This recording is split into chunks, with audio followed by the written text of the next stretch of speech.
Bonjour Brice. Salut Nofal. Comment vas-tu? Ça va et toi? Ça va très bien. Écoute, merci de nous rejoindre pour ce workshop, ce petit moment. On va parler de choses très intéressantes, notamment le fractional CMO, le fractional economy, l'émergence du fractional. Je sais que tu es fractional CMO et j'ai trouvé intéressant de t'inviter en étant fractional CMO, mais aussi parce que tu as un programme d'accompagnement qui s'appelle Hyper Fractional. Je l'ai bien dit en anglais. Ça va. Et, 7 sur 10. 7 sur 10. Bon, à la fin, ça sera 10. Et donc, voilà, je te propose déjà de te présenter un peu ce que tu fais aujourd'hui.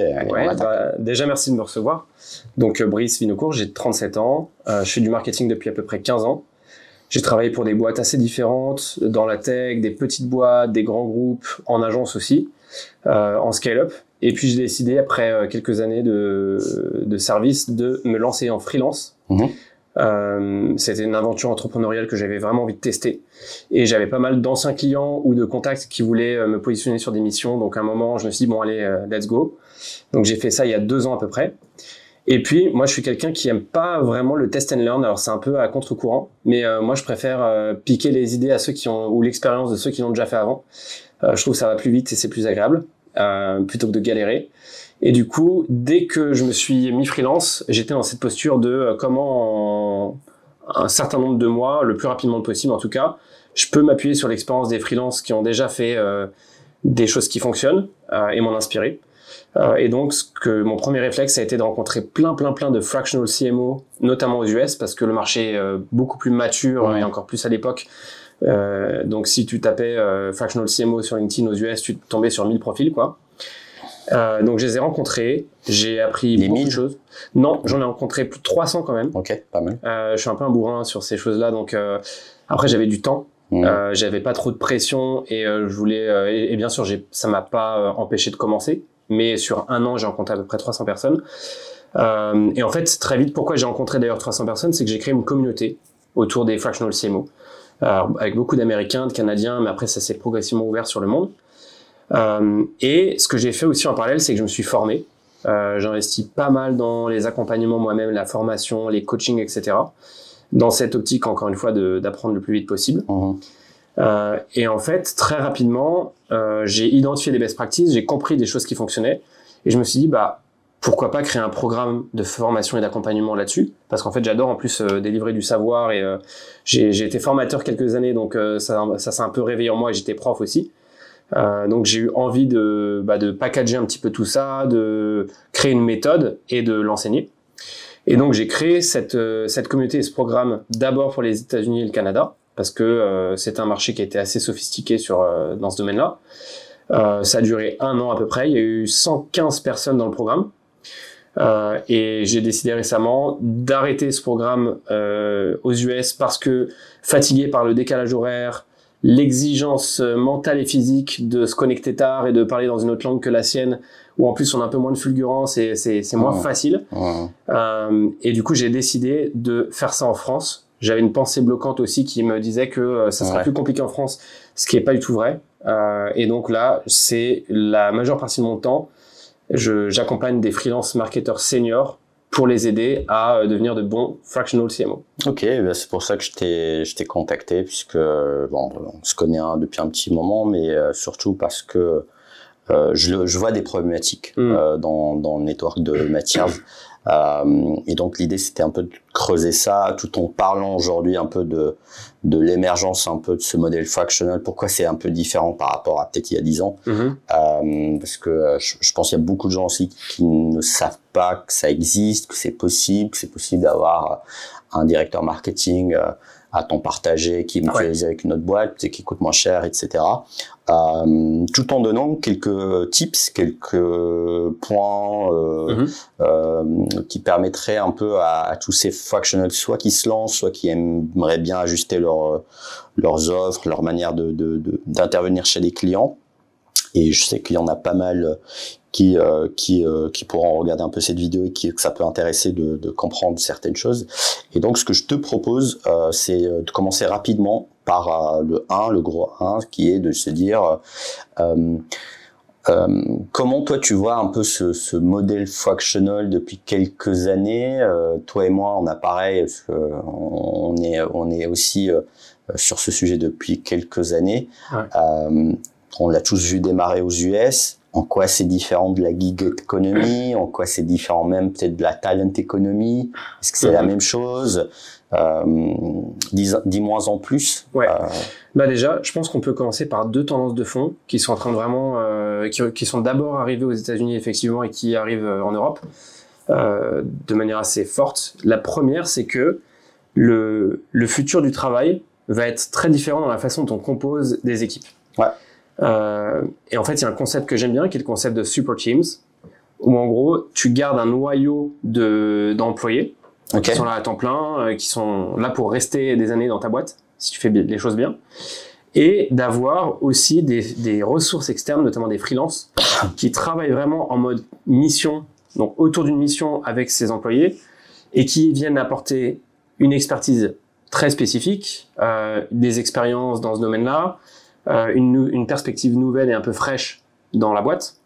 Et en fait, aujourd'hui, c'est quelque chose qui commence à se normaliser des petites startups aux grands groupes. Aujourd'hui, qu'on soit dans une petite startup ou chez Schneider Electric, on a de plus en plus cette tendance qui arrive de je compose des équipes avec un bloc dur d'employés qui sont là pour rester sur le long terme, qui sont importants parce qu'ils portent la culture d'entreprise, ils gardent la continuité des projets, etc. Ils définissent des directions stratégiques et de plus en plus de free qui arrivent dans ces équipes-là pour les aider à mener à bien une mission avec un niveau de sophistication marché qui est de plus en plus important. Exact. Ouais. Et donc, il y a de plus en plus besoin d'expertise poussée. Je dis pas forcément technique, ça peut être de l'expertise stratégique, mais de gens qui ont déjà fait ça dans d'autres boîtes plusieurs fois et qui donc sont capables d'amener cette compétence que l'entreprise n'a pas et n'a pas forcément intérêt à intégrer à 100% à temps plein. Donc ça, c'est la première tendance, c'est ces super teams, où on a un nouveau modèle de travail qui intègre un noyau dur d'employés et des freelances. Ok. Et la deuxième tendance de marché dont je veux parler, je l'ai un peu abordé à travers ces concepts-là, mais c'est le niveau de sophistication de marché. C'est qu'aujourd'hui, les problématiques notamment de marketing, mais pas que, les différentes problématiques qu'on a à résoudre, business, on a atteint des niveaux d'expertise par exemple, il faut connaître des niches très bien, c'est très poussé. Et du coup, c'est aussi un des drivers qui favorise l'émergence et le développement de ces fractional CMO ou de ces experts marketing en freelance qui vont pouvoir aider à régler ces niveaux de sophistication très avancés. Si on regarde par exemple le monde des SaaS B2B ces dernières années, ce qu'on voit, c'est que vraiment ça n'a rien à voir avec il y a 2 ans en termes de sophistication des expertises. Donc ça, c'est vraiment les deux grosses tendances qui sont en train de changer le marché. C'est intéressant parce que tu vois, tu parles de super teams, effectivement tendance de fond. Je pense que ça a démarré un peu avant avec le côté agile, mais dans l'IT, dans d'autres secteurs, mais c'était pas vraiment comme ça. C'est parce qu'il faut pas l'oublier, du freelance marketing. Je parle par exemple en France. Les vrais précurseurs, c'était de la tech, les devs. Et en fait, à chaque fois que l'écosystème s'est complexifié, j'ai l'impression, à chaque fois, on est allé chercher du complément d'expertise ou de l'expertise agile, fractionnée, etc. Et donc, en fait, moi, j'ai dans ma tête, il y a 10 ans, les stars du freelance étaient vraiment les devs. C'était les premiers qui se lançaient, qui faisaient 2 ans dans un grand groupe. Puis il quittait et disait je suis dispo mais en freelance si tu veux que je continue de bosser. Mais là où tu as vraiment raison, c'est ce côté aussi sophistication, rien que dans le marketing, parce que c'est un peu notre sujet aussi aujourd'hui, c'est que le marketing devient technique, les niches se multiplient, parce qu'il y a genre, je pense qu'il y a 10 ans tu sors un B2B SaaS, tu t'en sors pas mal du moment que tu fais du bon marketing, t'as un peu de machine sales. Aujourd'hui, il y a un peu de concurrence. Il y a beaucoup de concurrence, et même pas un peu. Il faut être niche. Et en fait, ça se joue à des features près. Moi, je peux le dire aux gens.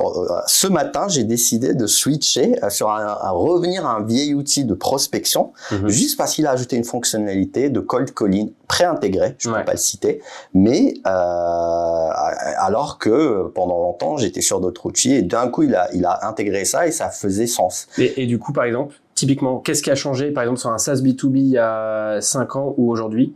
c'est qu'aujourd'hui, les SaaS B2B comprennent le rôle de la brand. Je vais donner un exemple très aussi, clair. Tu vois. Ouais. Exemple très clair. Les gens continuent de penser que la décision d'acheter un SaaS B2B, c'est très rationnel. C'est les features, en fait. Celui qui a la plus grande features va gagner. En fait, c'est tellement faux. Et le marketing fonctionne pareil quand c'est un SaaS B2B ou un shampoing. Avec des cycles de vente plus longs, je te l'accorde. Bon, c'est pas la même chose, j'exagère beaucoup. Mais en fait, la marque et l'expérience a un rôle énorme, et notamment dans un environnement compétitif qu'est celui des SaaS B2B. Je vais te donner un exemple personnel. Vas-y. J'ai dû récemment choisir un outil, donc je paye un abonnement à l'année, pour faire de la prospection semi-automatisée. Ok. J'ai étudié 4 alternatives. Et en fait, on va dire, il y en avait 2 que j'ai retenues en finale pour moi. Une option, un SaaS B2B, qui était beaucoup plus développé, avec beaucoup plus de features, beaucoup plus d'IA dedans et tout. Ça avait l'air vachement smart, etc. Et un autre produit, un autre service, qui était beaucoup moins développé, beaucoup moins sophistiqué, mais donc un peu plus simple. Et j'ai kiffé l'interface. Et tu sais quoi? Je me suis dit, ce truc-là, je vais l'utiliser tous les jours pendant un an. Je me sentais plus à l'aise avec le premier. Et du coup, qu'est-ce que j'ai choisi? Le truc un peu plus cher avec moins de features, mais je me sens bien, quoi. Je suis dans l'interface, je me sens bien, c'est facile, c'est simple. Et en fait, bah oui, plus sophistiqué, je pourrais faire plus de trucs. Mais il y a eu un côté émotionnel et expérience utilisateur qui m'a fait choisir l'autre SaaS. Exact. Donc en fait, c'est juste un exemple pour montrer, il faut pas négliger la dimension branding dans ces D'ailleurs, pour confirmer ce que tu dis, qu'est-ce qui a fait que j'ai rapidement décidé, au-delà de la feature, parce que j'aurais pu dire oui, mais attends, je vais benchmarker, je dois les appeler. C'est leur brand, effectivement, parce qu'ils sont tellement présents, ça m'a donné confiance. Et donc, dans l'immédiat, dès que j'ai su que cette feature était chez eux, la brand, elle m'a reconnecté, j'avais confiance, je les ai déjà vus, j'ai acheté. Et donc, ça nous amène à cette côté un peu nouveau dans le marketing qui est maintenant multidimensionnel. Toi, tu avais tes paramètres. Moi, j'ai mes paramètres, mais donc une équipe revenu, une équipe marketing aujourd'hui, en fait, ça consomme beaucoup plus de talent et on peut pas juste dire ok, on est très bon en tech ou on est très bon en brand, ça suffit pas. Ouais. Ce qui m'amène du coup un peu à la question suivante, c'est ce côté fractional. Est-ce que aujourd'hui, il vient pas aussi colmater des problématiques de talent, parce que j'ai l'impression aussi que tu as des environnements où tu as des talents hyper concentrés et d'autres où tu vas avoir des boîtes qui vont un peu galérer à accéder à une certaine typologie de talent. Et comment tu vois ce côté parce que au-delà de la partie vraiment on va dire émergente, etc., est-ce que à la base aussi c'est pas comme un peu la vague des tech, des devs en freelance, c'est que on prend un fractional CMO par exemple comme toi parce que il y en a pas beaucoup qui ont eu autant d'expérience concentrée en laps de temps sur des sujets précis. Ouais, j'ai plusieurs choses à dire. Première chose, c'est que il y a eu une première évolution du freelancing où le freelance était beaucoup là pour combler des trous. Ok. On n'avait pas une expertise souvent technique. Tu t'as parlé des devs tout à l'heure. On n'a pas la ressource, faut aller vite, on va prendre un free. Aujourd'hui, de plus en plus, on considère les freelances comme des ressources stratégiques. Alors, il y a aussi, on comble toujours des trous, mais de plus en plus, on a cette culture, et encore une fois, même dans les grands groupes, le freelance va apporter une expertise stratégique, et on va lui donner beaucoup de responsabilités, et même de pouvoir de décision, pour pas seulement exécuter une mission, mais la driver et être force de proposition et changer des directions et challenger, etc.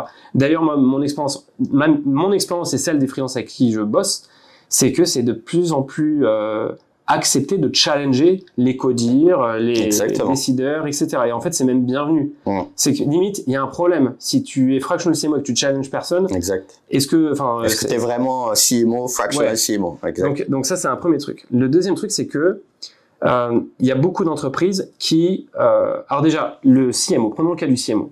Le CMO, dans la C-suite, dans les execs, c'est quand même celui qui reste ou celle qui reste le moins en poste longtemps. Exactement. Il y a une rotation énorme parce qu'il y a une compétition des talents avec les meilleurs profils sur le marché. C'est souvent très complexe à recruter. C'est pas donné un bon CMO. Ça met du temps.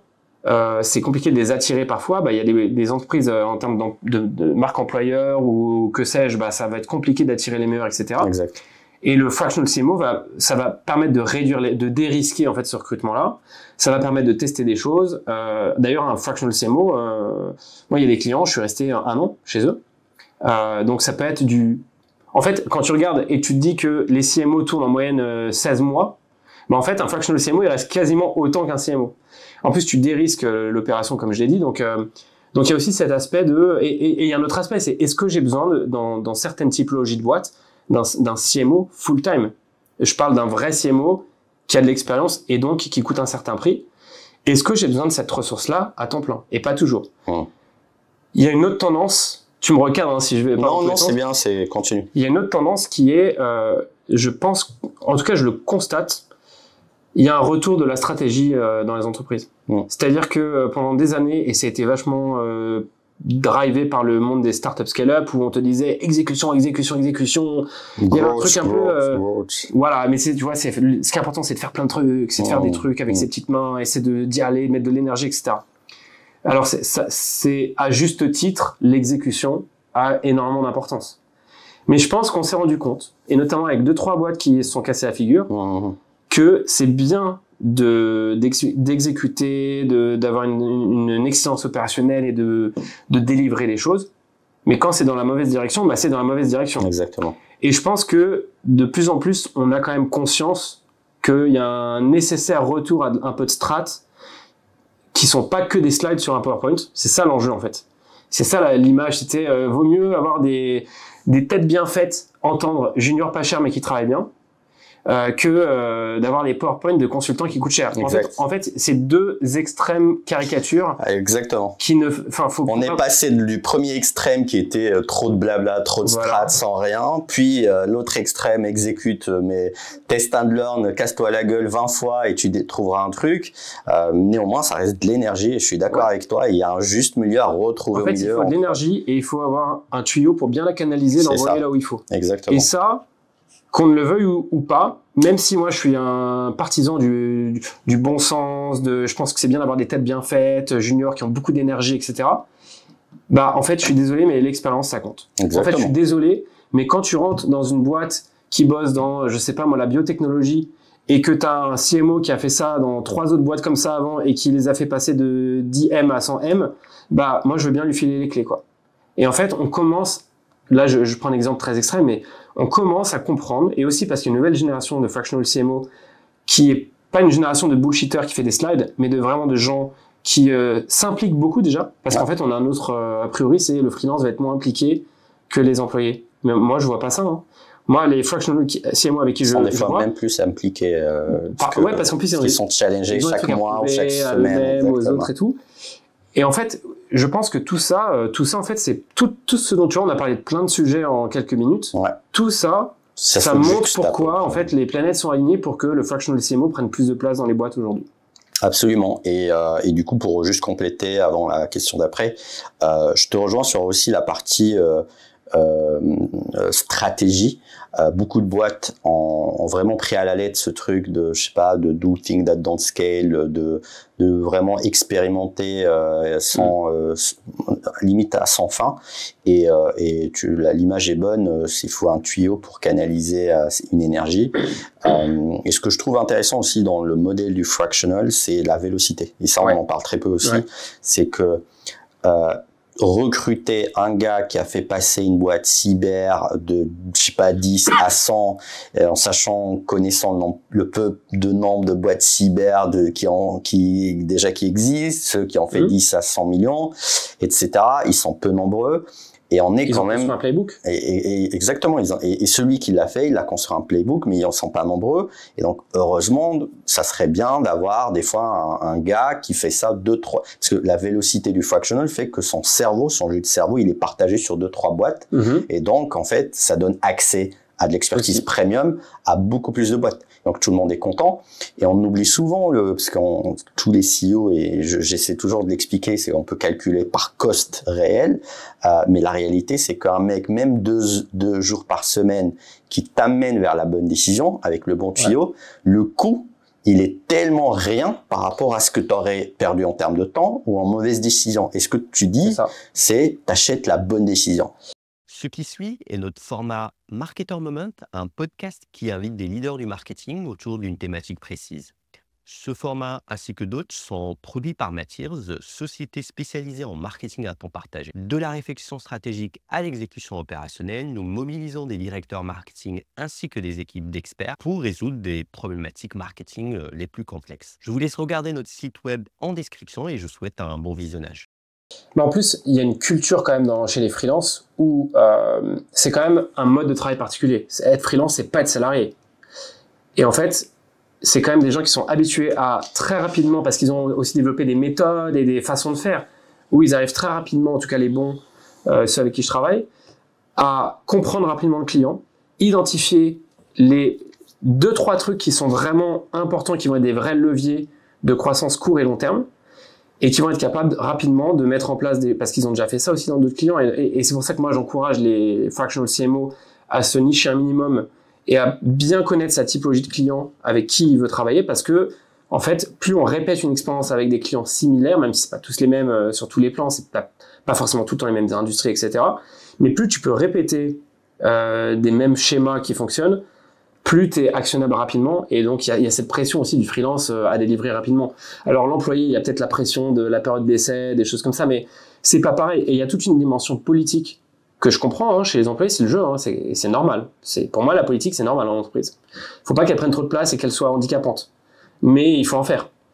Et là, t'es freelance, mais moi par exemple, je joue sur ça. Moi, la façon dont je me positionne sur des missions, où je me positionnais quand je faisais un peu plus de fractional, c'était, moi, j'en ai rien à foutre de la politique. Moi, je suis là pour faire des trucs, je suis pas là pour empiler des cubes, entre guillemets. Bon, mais je surjouais ça, et d'ailleurs, ça veut aussi dire, je suis capable de te dire, je pense que ça, c'est pas le bon choix, et je vais un peu t'embêter quand je travaille avec un autre CMO ou avec un CEO, parce que moi, mon rôle, c'est pas de faire carrière et de me développer chez toi. Mon rôle, et en fait, c'est un intérêt mutuel, win-win.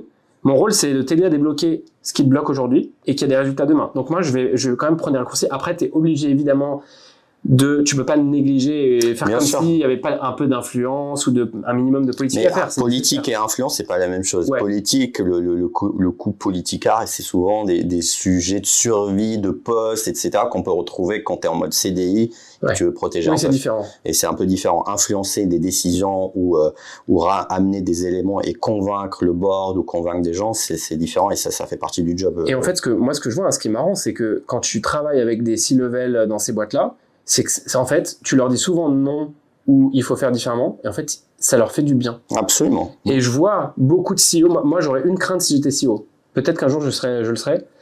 Ça serait que tout le monde me dise que je suis magnifique, que c'est génial et que je suis brillant. Ouais, c'est mauvais signe. Et en fait, tu vois tout le temps ça dans toutes les boîtes de toute taille. Et en fait, ça leur fait du bien d'avoir un allié qui leur dit, alors, tout point de vue comporte une part de subjectivité et il y a des angles morts, etc. Mais ça leur fait souvent du bien d'entendre quelqu'un qui n'est pas tout le temps à les caresser dans le sens du poil et à dire, là, je pense qu'on devrait faire différemment. Passons à ce côté qu'on a un petit peu échangé juste avant qu'on record. C'est en fait, est-ce que c'est pas la revanche des généralistes qui revient? Parce que je parlais récemment avec une CMO d'un grand groupe de plus de 10 000, en tout cas 10 000 salariés, et on est arrivé à des conclusions assez intéressantes, parce qu'en plus, avec l'avènement de l'IA, on va en parler dans un second temps, en fait, on s'est rendu compte que notre rôle, et que le rôle des fractional CMO aujourd'hui, ça va devenir de plus en plus des orchestrateurs, parce que tu as des gains de productivité énormes avec l'IA sur des tâches que avant des juniors faisaient. Mais en même temps, en fait, l'IA, elle est aujourd'hui encore très loin de ce côté connecté à plusieurs, quand on connaît par exemple marketing, une stratégie complexe. Bon, elle peut l'énumérer bêtement quand tu lui demandes au ChatGPT, mais prendre des éléments terrain et bien les connecter, bien les articuler, bien les exécuter, surtout avec ce côté ping-pong assez rapide, parce que d'une semaine à l'autre, il y a des nouveautés qui arrivent, tu as des retours terrain. Et donc, la question est très simple, c'est est-ce que le fractional CMO n'est que le retour et la revanche des généralistes sur les hyper spécialistes, sachant qu'aussi les hyper spécialistes, peut-être que, comme on disait tout à l'heure, il y en aura toujours besoin, mais peut-être que là, c'est le retour, le vrai besoin, c'est des gens qui savent connecter des choses, qui savent connecter différentes expertises, qui savent les orchestrer, des orchestrateurs. Alors, Sur le CMO généraliste, oui. En fait, si tu as un CMO, alors ça dépend, on va voir, ça dépend ce que tu entends par généraliste ou spécialiste. Ok, vas-y. Mais en tout cas, je suis d'accord avec ce que tu as dit, c'est que le CMO est un connecteur et un décideur qui décide de zones de focus, de direction, qui connecte non seulement des gens dans son équipe, la brand, la growth, le product, donc c'est le rôle d'un CMO en fait, mais aussi qui travaille avec les autres fonctions, notamment les sales, la partie data, parce qu'en fait aujourd'hui les organisations, c'est des organisations sales and marketing, notamment sur certains secteurs comme le B2B où il y a vraiment un besoin d'intégrer très bien les deux fonctions. Donc c'est un connecteur et c'est quelqu'un qui channel, qui canalise justement l'énergie, les ressources en argent, en humain, en outils, etc. vers les bons sujets. Donc ça c'est vrai. Et en fait, aujourd'hui, si ton CMO est spécialiste, par exemple, tu l'utilises comme un expert growth, bah c'est pas un CMO. C'est-à-dire que c'est un expert growth. Il y a ce truc aussi de ces frontières brouillées avec les CMO parce que on sait plus trop ce que c'est un CMO. Parce qu'aujourd'hui, les job desks sont pas du tout les mêmes d'une boîte à l'autre. Des CMO qu'on appelle CMO sont en fait des growth managers. Mais ce qui est cool, hein, c'est important hein, dans une boîte.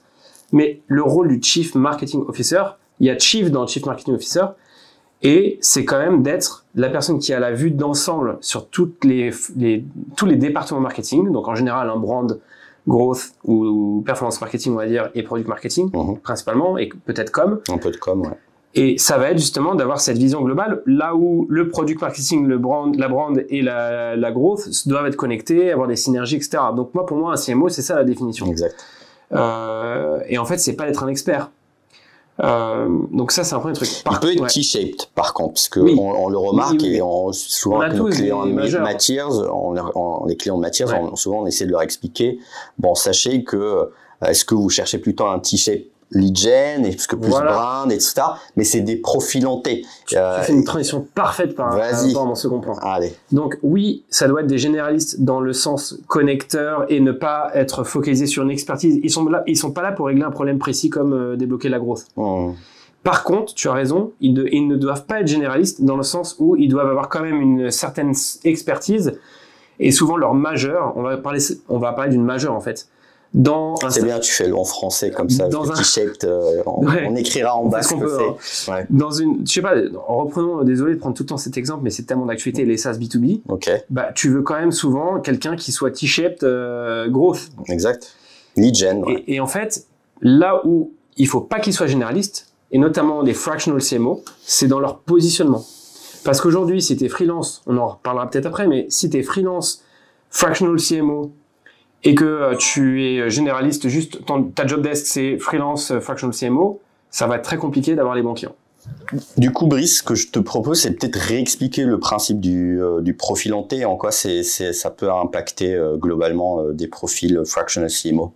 Ouais, bah en fait, le profil fractional CMO, c'est comme le profil CMO, c'est un généraliste dans le sens où son rôle, c'est pas de régler un problème spécifique marketing du type la growth ou la brand. Son rôle, c'est d'avoir une vision d'ensemble et du coup d'être capable de parler le même langage et de connecter les différentes expertises entre elles. Donc souvent dans une équipe marketing, les usual suspects, c'est product marketing, growth, brand. Exact.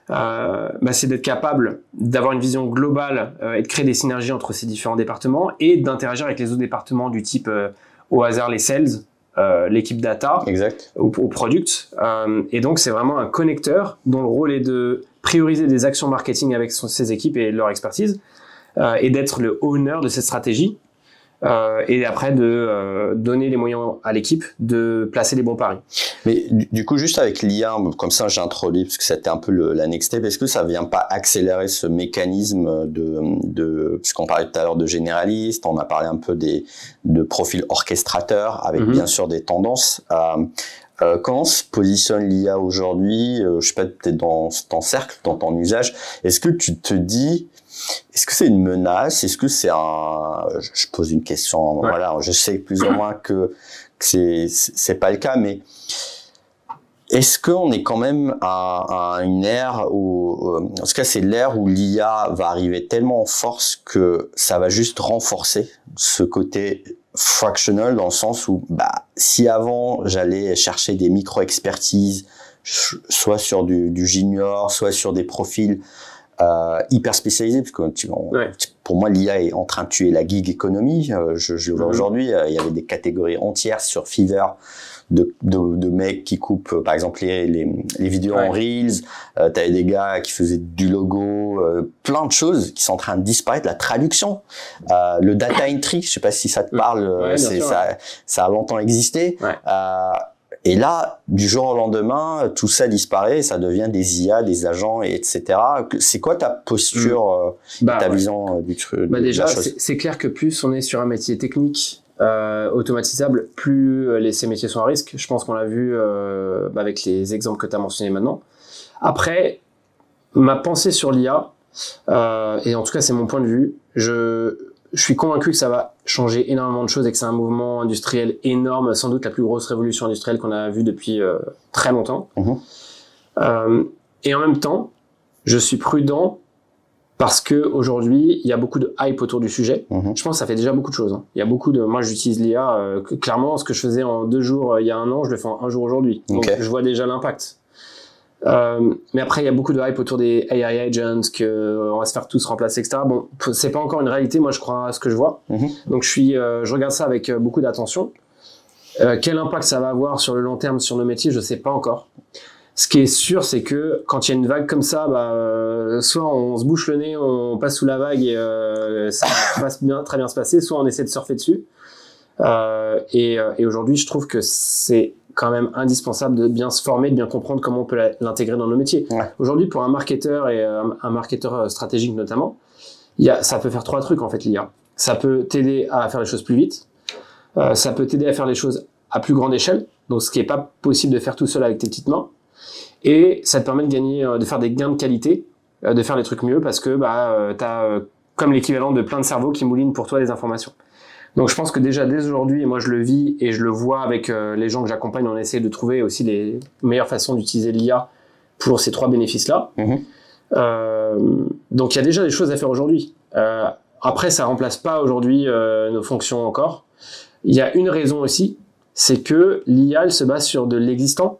En fait, elles prennent plein de données, elles les moulinent, je dis de manière très vulgaire, mais vulgarisée, pardon. Mais elles se basent sur ce qui existe et ce qui est publiquement disponible, ou en tout cas des données qui sont quelque part. Et je pense qu'aujourd'hui, il y a plein de données qui sont pas là. Typiquement des e-commerçants qui partagent pas toutes leurs données at scale, et du coup, c'est pas des données auxquelles on a accès. Donc ces modèles sont encore très limités sur plein de choses. Et en fait, il y a un autre aspect, c'est que pour développer des entreprises, des marques, etc., il y a bien sûr des décisions qui sont drivées par la data, etc., et ce qui a été fait auparavant, mais il y a aussi une partie d'intuition, de pari, de prise de risque. Et en fait, regarde toutes les grandes boîtes qui sont créées dans ces dernières années, elles se sont pas construites à partir de données existantes. Je sais pas, bien sûr, je vais sortir les tartes à la crème du style Apple et compagnie, mais prends même le cas de Nespresso. Nespresso, les data disaient avant le lancement que ça marchera jamais. Et donc, en fait, aujourd'hui, on voit ces exemples nous montrent que on a encore quand même de beaux jours devant nous, et il y a une part quand même humaine et d'intuition et de créativité qui aujourd'hui n'est pas remplaçable. En gros, il y a encore de la place pour de la singularité, et que en fait le problème de l'IA, effectivement, c'est ce côté hyper prédictible, parce que le dataset de départ, en fait, c'est tout ce qu'on a cumulé du haut de l'iceberg, alors que ce que tu t'expliques, c'est que il y a tout le reste, il y a le monde extérieur en dehors il y a le monde, le terrain, les rencontres, etc., qui font que il y a des choses qui se passeront toujours et que l'IA ne te dira pas, et que on va se dire toi de toi à moi, parce que il y a ce côté innovation, singularité, etc. En fait, je pense que les freelances au global, par exemple, pour prendre cet exemple, devraient vraiment, notamment s'ils sont sur des dimensions un peu techniques, s'interroger sur quelle valeur stratégique je vais pouvoir apporter, et même dans comment je nourris mon positionnement de ça, pour bien communiquer ma valeur au client et pas me renfermer sur je design des trucs ou je code des trucs. Quelle est l'intelligence nécessaire on top of that pour apporter vraiment de la valeur dans le projet? Et aujourd'hui, il va falloir quand même s'interroger vraiment sur cette partie stratégique qui, pour l'instant, et pas encore remplacé par l'IA. Ça m'amène un peu maintenant à la catégorie des indépendants, des freelances. Comment ils pourraient se positionner? Tu sais qu'à Matthias, on a plusieurs centaines de fractional CMO et aussi des experts qui complètent ces fractional CMO. Moi, je vois souvent des choses revenir. C'est-à-dire qu'il y a beaucoup de problématiques aujourd'hui que je remarque, c'est que tu peux être un très bon CMO d'une belle boîte qui fait une belle croissance, que tu as hyper bien, ça, même toi, ce que tu as fait, le track record est solide. Mais une fois que tu rentres dans l'univers hors salariat, qui va être plutôt, il faut se vendre tout le temps, il faut aller chercher ses clients, il faut. T'as une entreprise en fait. Tu deviens une entreprise solo, tu vends ton temps, donc il y a des hauts et des bas, et du coup je me posais un peu naturellement des questions de c'est quoi le meilleur parcours de lancement ou même d'ajustement, parce que tu as déjà des gens des fractional CMO qui opèrent et qui se disent ça va, mais j'arrive pas à passer un cap ou j'ai des problématiques à vendre, etc. Et vu que notamment toi tu as cet accompagnement dit hyper fractional. Je le dis bien en anglais. Ça va. Je le dis tout le temps en franglais. Franglais, okay. Et donc, je trouvais intéressant que tu nous donnes au moins quelques étapes, soit inspiré de ton programme ou issu de ton programme. Tu nous expliques un peu 1, 2, 3. Comme ça, on affiche ça en bas. Et surtout, le but, c'est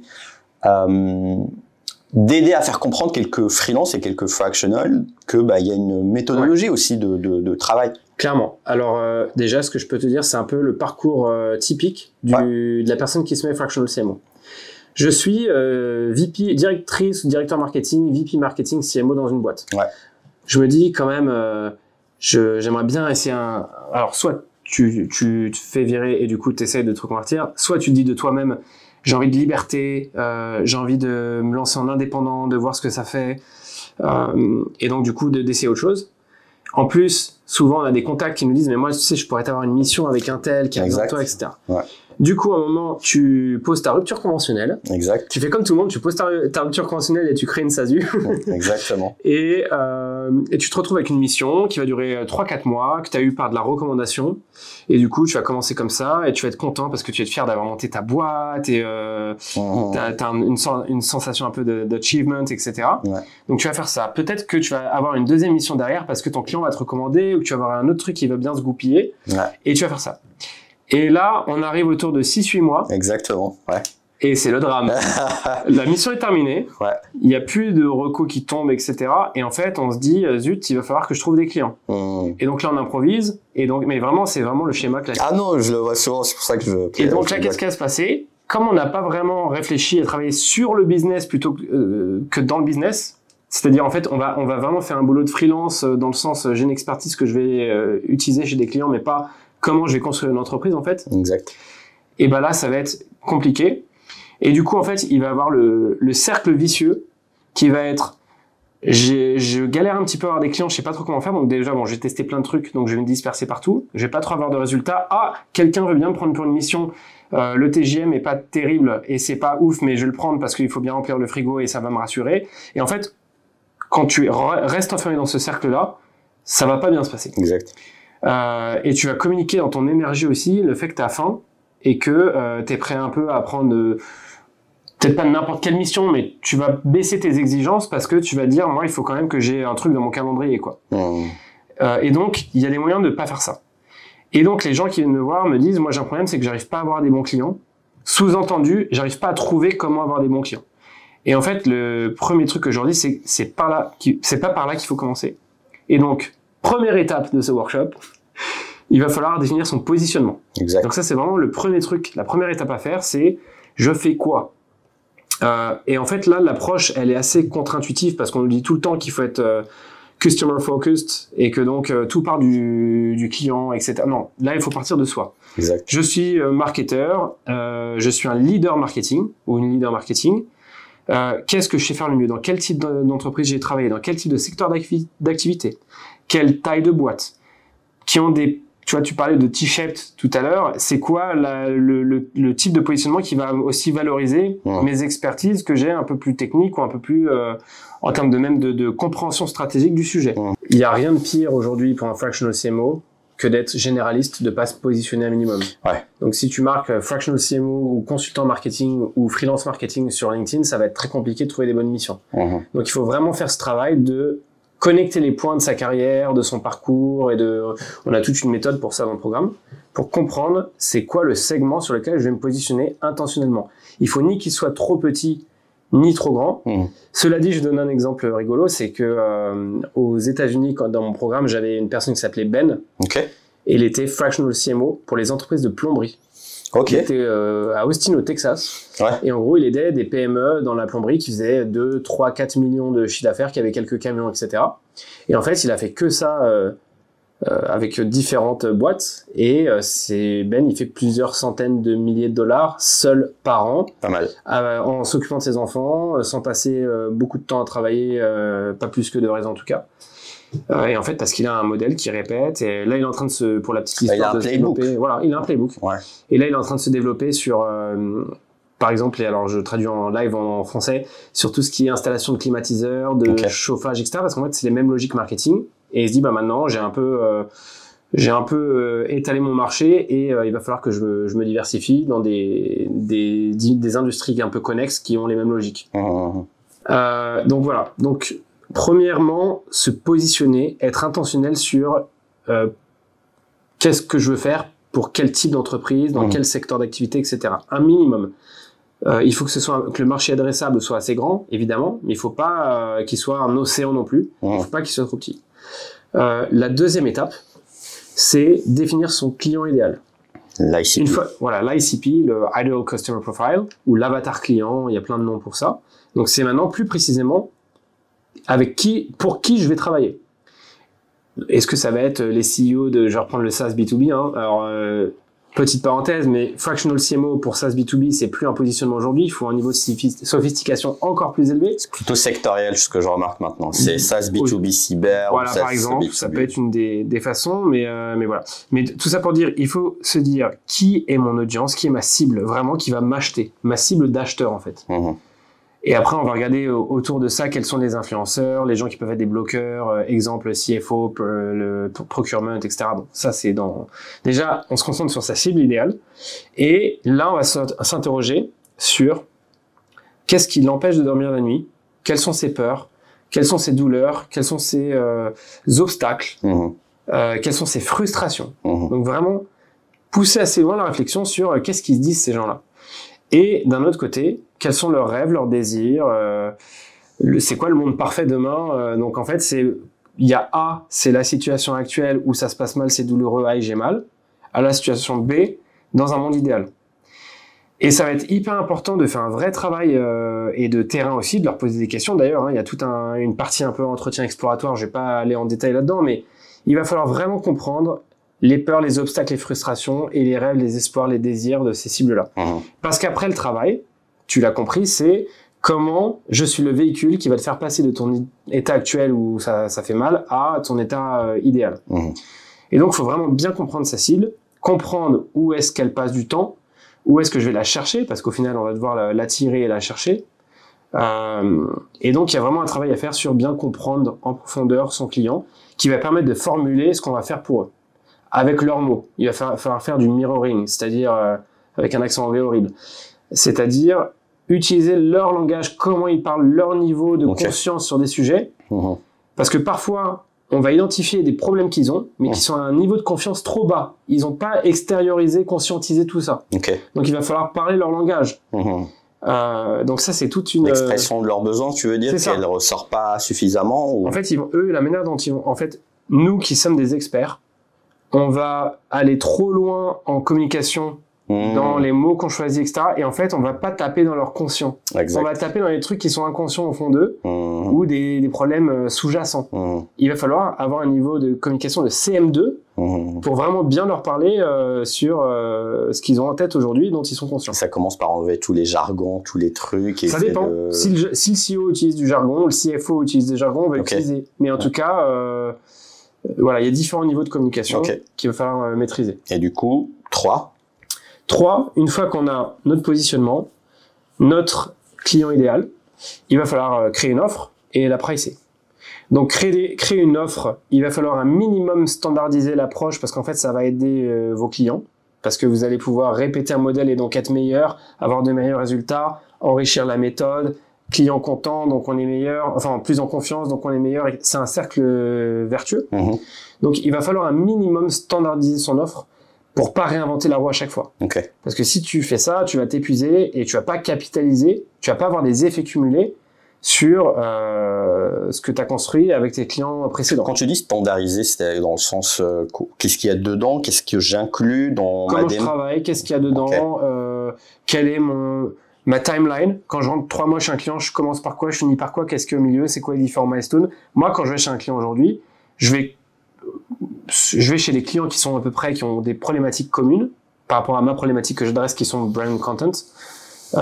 Et en gros, je répète tout le temps la même méthode, même s'il y a des choses adaptées, parce qu'ils n'ont pas les mêmes configurations, etc. Donc, c'est plus une méthode qui est packagée dans une offre standardisée. Et après, il y a tout le temps un peu d'adaptation. Parce que c'est le truc qu'on voit souvent avec nos fractional CMO à nous, c'est que souvent, en tout cas, on leur dit, et c'est ce qu'on peut, vu qu'on standarise nous par nature, et du coup, ils se retrouvent aussi standardisés, c'est ce côté où évidemment, il y a toujours une phase d'audit, une phase de workshop avec le client, etc. Et ça, effectivement, il y a des fractional CMO qui l'ont intégré, ces standards, et il y a d'autres qui sont en mode, attends, en fonction du client, lui, il veut pas acheter l'audit, ou je sais pas quoi. Et c'est ça le problème, effectivement. Tu sais ce qui est marrant, je viens de réfléchir maintenant. Les gens détestent le mot standardisé. Je vais pas faire de la psychologie trop poussée, etc. Mais on fait dans le programme, on fait beaucoup de psychologie sur les clients parce qu'en fait, c'est un métier de psychologie, être freelance et vendre des trucs. C'est vrai. Mais en gros, regarde, le mot standardisé, tout le monde déteste ce mot. C'est un gros mot. Parce que standardisé égale pas personnalisé, etc. Et pourtant, t'as un quasi synonyme qui est le mot playbook que tout le monde adore. Exactement, C'est marrant, non? Moi, j'utilise le terme packagé. Je vois package et ça passe. Et donc, en fait, remplace standardisé par packagé ou playbook et si ça rend tout le monde content, c'est bien, quoi. Ok, donc, 3. Donc voilà, c'est ça. Et le prix, c'est là la grosse difficulté pour les freelances. Alors déjà, je vais lâcher un truc qui peut avoir beaucoup d'impact pour les gens, pour les freelances. Tu sais comment un freelance peut augmenter son chiffre d'affaires de 15% en faisant un truc en 5 secondes et en faisant rien d'autre? J'imagine que tu vas me dire, parce que je vois passer ce genre de réflexion, est-ce que c'est augmenter le prix? Voilà, ton prix de 15%. Et devine qu'est-ce qui va se passer? Rien. Voilà, il va rien se passer, tu vas vendre les mêmes trucs. En fait, la raison sous-jacente, c'est que les freelances sous-price en général, et que c'est en fait, il y a une correction de marché à effectuer, et en fait, c'est tellement petit comme variation que un client, notamment les bons clients, vont pas regarder à 15% près. Donc voilà, petit tips pour les freelances qui veulent augmenter de 15% leur chiffre d'affaires en faisant rien. Juste augmenter au prix de 15% parce que vous sous-pricez à 99%. En sachant aussi qu'il y a une réalité, c'est que en fait, on n'est pas sur un marché, on est sur le marché premium. C'est des seniors, c'est des gens qui ont un vrai impact. J'imagine, parce que disclaimer, un junior qui démarre, il entend ça, non, c'est pas toi 15%, toi t'as des choses à apprendre. Mais pour moi, c'est effectivement vu de la c'est de plus en plus vrai, plus tu deviens senior. Exactement. Et juste un peu parce que un disclaimer par rapport à ce point, en sachant que effectivement ça c'est remarqué, parce qu'au final ça c'est même un CEO qui vend son produit à quelqu'un, à une autre entreprise, ou en général quand on vend, le prix est un signal. Exactement. Et un prix ça se découvre aussi. C'est une réalité. Je peux pas moi sortir d'une boîte étant CMO et de dire décréter que je suis à 2000 €. Et souvent un autre piège. J'espère que tu vas rectifier ce point pour les auditeurs, mais il y a beaucoup aussi par exemple, quand ils vont venir, ils vont me dire, je me price comme ça parce que je connais un autre qui price comme ça. Oui, sauf que l'autre, ça fait 3 ans qu'il fait du fractional en indépendant. Il a l'assurance et la méthodologie qui suit avec.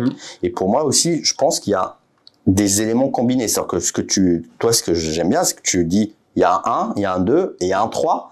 Il n'y a pas que 3. Il n'y a pas 3 tout seul. Il y a 3 dans le 2, avec le 1, avec le 4, j'imagine que tu vas nous expliquer. Et puis, en fait, l'objectif de ce programme, Hyper Fractional, c'est comment être incomparable. C'est ça. Si tu positionnes sur une niche, un problème spécifique, en fait, ça va être dur de te comparer parce que tu vois, mon ami Ben, qui s'occupe des plombiers au Texas, il est incomparable. Il est incomparable. Exactement. Et en fait, je peux t'en sortir des exemples un peu moins extrêmes, mais tout aussi vrais, de gens qui arrivent à être singuliers et à en fait à devenir des no-brainers, parce que quand tu es dans cette industrie spécifique ou cette problématique-là, t'appelles pas n'importe qui, t'appelles bidule.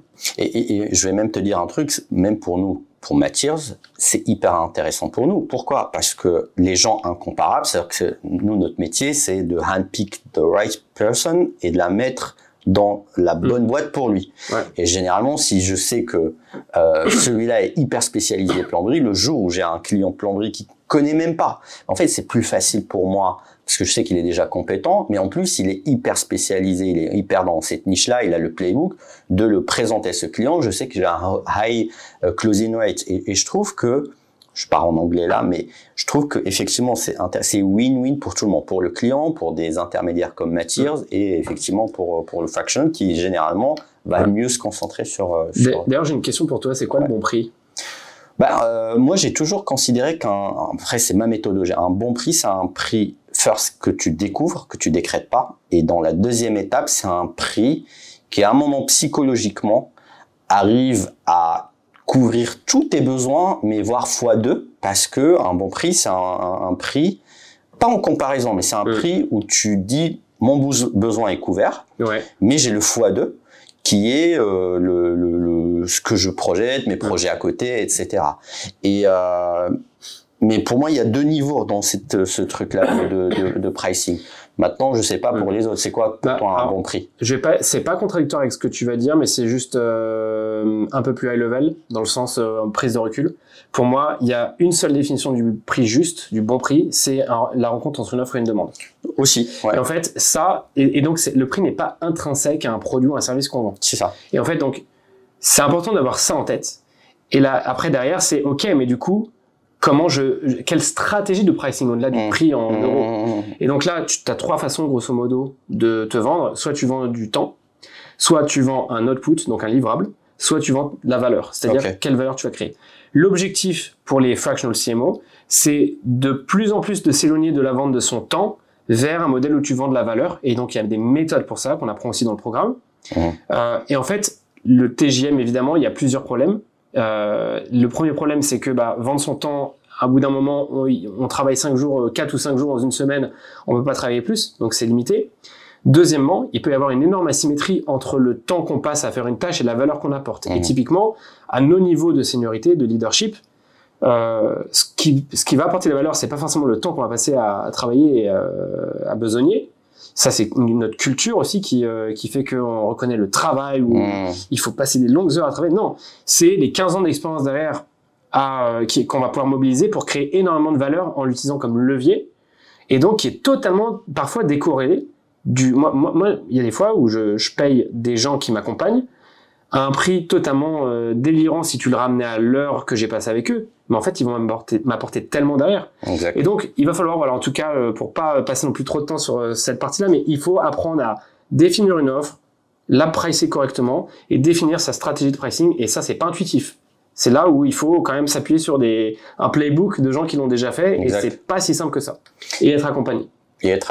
Du coup, ça nous fait passer au point 4 qui est, j'imagine, comment je génère du lead. Voilà, c'est comment, une fois que je me suis positionné, j'ai un client idéal, j'ai une offre avec un prix, comment je trouve des clients. Et donc là, en fait, il n'y a pas 36 000 moyens, il y a grosso modo des stratégies de push et des stratégies de pull. Donc en push, on va avoir de la prospection, donc aller chercher des gens en prospectant. On va avoir de la recommandation. Donc, je vais m'appuyer sur des clients avec qui j'ai travaillé ou des prospects, des clients actuels ou des clients passés ou des partenaires. En tout cas, des gens qui sont capables de dire, cette personne travaille bien, je te recommande de lui parler. L'avantage, c'est que ça convertit beaucoup. Le désavantage, c'est que c'est dur à scaler et qu'en fait, au bout d'un moment, ça s'épuise. Donc, on peut pas s'appuyer là-dessus pour créer un flow de leads continu sur le long terme. Donc, c'est là où se casse la tête souvent où les freelances se cassent la tête. Donc, on va être vraiment dans une logique où on va aller chercher un client où il y a des publicités, et typiquement publicité méta, que je recommande pas du tout pour en tant qu'ex-méta, il faut préciser. En tant qu'ex-méta pour en tout cas des gens qui se lancent en free ou à moins d'avoir une machine marketing ultra rodée avec des vraies expertises, créa, médias, etc. Ça va juste être perdre de l'argent. Ouais, je suis d'accord. Donc franchement, faut pas s'épuiser là-dessus à mon avis. Et après il y a des stratégies qui sont plus pull dans le sens aimant, donc attirer vers soi les bonnes opportunités. Donc il y a de la création de contenu, typiquement LinkedIn, qui dans nos métiers fait beaucoup sens. Exact. Donc, et qui permet d'être combiné. En plus, c'est de la prospection derrière. Parce que quand je vais créer des contenus et que je vais attirer des gens via ce que j'écris, je vais pouvoir derrière activer la prospection et les activer. De toute façon, il faut que les clients il faut être visible des clients. Ensuite, il faut qu'ils nous fassent confiance. Et ensuite, il faut qu'ils désirent travailler avec nous. Donc, cette stratégie-là nous permet de travailler cette visibilité et qu'ils nous fassent confiance en notre expertise en parlant sur les réseaux, etc. Donc, ça, c'est une stratégie que je recommande vraiment. Et après, il faut savoir comment on fait et comment ça nous prend pas 10 plombes chaque semaine. Des partenariats du type participation des podcasts, etc. Et des connecteurs ou des plateformes ou des agences de staffing ou de mise en relation, comme Matthias d'ailleurs, qui permettent aussi d'identifier des missions et d'être connectés à des missions qui ont sens pour nous, qui sont connectées à notre client idéal et à notre positionnement. Je sais pas si tu vas en dire 2 mots, mais c'est aussi une option qu'il faut considérer. Ouais, mais c'est ce que je dis souvent aux Fractionissimo avec qui on travaille, c'est que souvent leur dynamique, c'est que c'est leur job d'avoir des missions, d'aller faire ce travail-là. Mais il y a une réalité, c'est que tu peux pas toujours remplir ton temps. Il y a c'est du travail aussi de la lead gen. Tu peux en faire un minimum et c'est ça, je pense, l'intérêt aussi de ton discours. Mais aussi donc en fait, quand tu t'appuies sur un réseau ou une société comme Matthias, il y a toujours un intérêt d'avoir des trucs qui sont plus ou moins bien sélectionnés. On fait un travail où on travaille le brief en amont avec les clients, ça enlève beaucoup de friction, beaucoup de misunderstanding. Ah, mais en fait, c'est pas toi que je voulais, etc. Et donc, ça permet à même des Fractionissimo stars qui sont tout le temps full. De temps en temps, il y a des downs, il y a des creux, et des fois, accepter une opportunité sympa.